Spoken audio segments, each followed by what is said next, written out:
أعوذ بالله من الشيطان الرجيم بسم الله الرحمن الرحيم يا أيها الناس اتقوا ربكم الذي خلقكم من نفس واحدة وخلق منها زوجها وبث منهما رجالا ونساء واتقوا الله الذي تساءلون به والأرحام إن الله كان عليكم رقيبا. Salam alaikum, bonjour à tout le monde, je m'appelle Mamadou Soumaré, je suis sénégalais résident au Maroc depuis une dizaine d'années.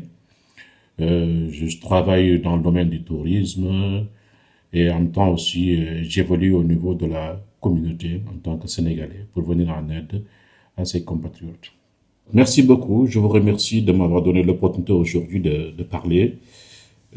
Par rapport à votre question sur ces événements qui sont survenus en dehors du stade pendant l'événement, avant d'abord de répondre à la question, permettez d'abord de saluer le roi Mohamed VI, qu'Allah subhanahu wa ta'ala l'assiste, et aussi du peuple marocain.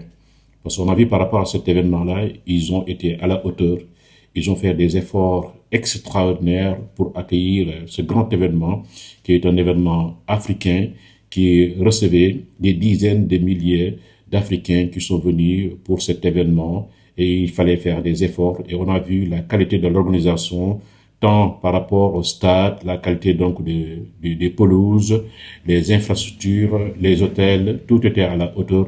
Vraiment, merci beaucoup à son Excellence le roi Mohamed VI, qu'Allah subhanahu wa ta'ala l'assiste, et ensuite au peuple marocain par rapport à l'accueil. Maintenant, par rapport à l'événement en tant que tel qui est survenu vers la fin de ce tournoi-là, qui était le jour de la finale, c'est un événement regrettable, mais ça entre carrément dans le cadre sportif. Selon moi, il y a eu une erreur d'arbitrage et cette faute-là, on ne peut que l'attribuer à la CAF et personne d'autre. Par rapport à votre deuxième question sur réellement ce qui s'est passé, refléter la relation entre le Maroc et l'Afrique. Moi d'abord, en tant que Sénégalais, quand je parle, d'abord je parle de mon pays qui est le Sénégal. Et vous savez, le Sénégal est un pays ami et frère du Maroc.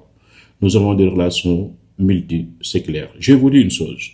Le Sénégal, c'est le seul pays au Maroc où son Excellence le roi Mohamed VI a eu à faire un discours à l'étranger. Donc, lors de la célébration de la Marche verte, c'est un discours qui a été tenu à Dakar. Son Excellence le roi Mohamed VI, il a eu à faire 8 voyages officiels au Sénégal. Ça montre tout simplement ces relations excellentes que nous avons eues en commun. Donc, dans ce cas-là, en aucun cas, ça ne peut refléter l'image des relations qu'il y a entre le Maroc et le Sénégal, et particulièrement aussi l'Afrique.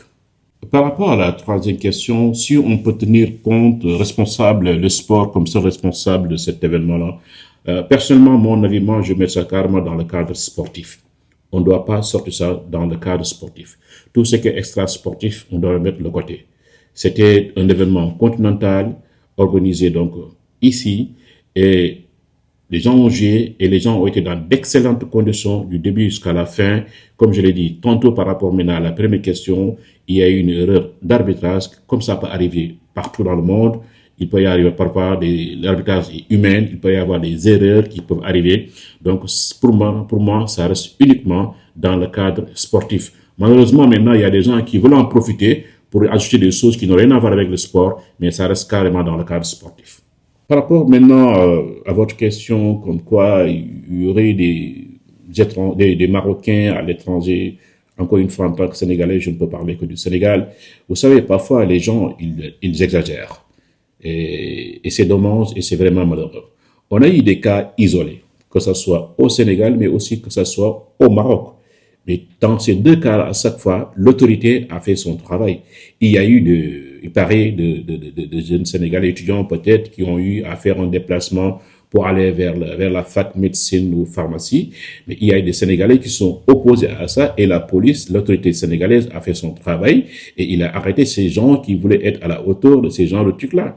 Donc, et je pense qu'aussi, c'est de même aussi pour des incidents isolés qui sont passés, qui sont regrettables au niveau du Maroc. Il y a eu un Sénégalais malheureusement qui a perdu donc la vie.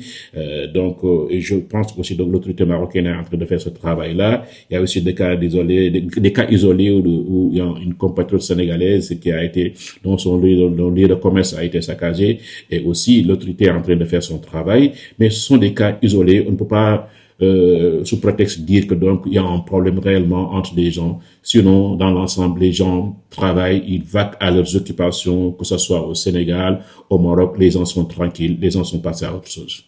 Bon, vous savez, quand cet événement a eu lieu et il y a eu des débordements et il y a eu l'influence de mauvais influenceurs dans les médias sociaux, à travers les réseaux sociaux, les gens ont voulu en profiter pour mettre en mal ces deux peuples qui sont des peuples frères et amis, qui sont des peuples frères et amis et qui ont des relations multiséculaires. J'aimerais bien rappeler une anecdote.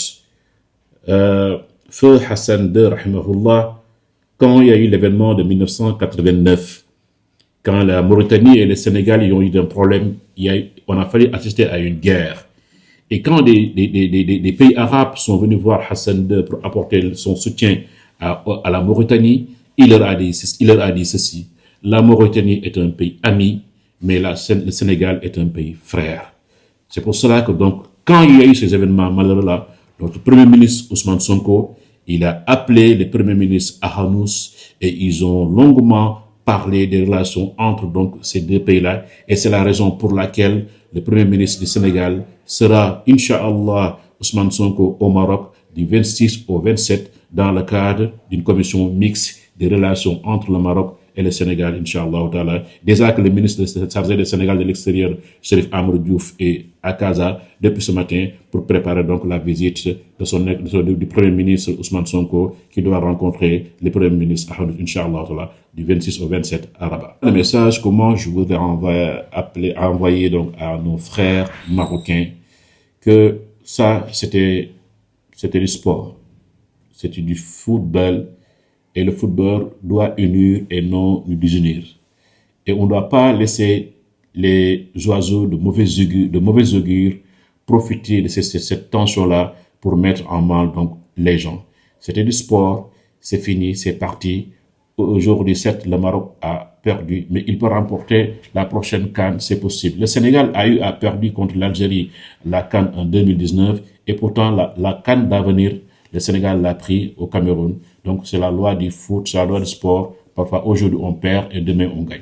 Moi, par rapport à l'une question, le message que je peux envoyer à la communauté subsaharienne résidant au Maroc, c'est de respecter les règles et les lois, les us et les coutumes de ce beau pays-là qui nous a accueillis, qui nous a permis de nous intégrer, d'être là ici avec nos familles et que vraiment, ils nous respectent, on les aime et nous les aimons aussi. Qu'Allah subhanahu wa ta'ala assiste son excellent roi Mohamed VI, qui lui donne longue vie, une très bonne santé, et ensuite vive le Maroc, vive le Sénégal, vive l'Afrique.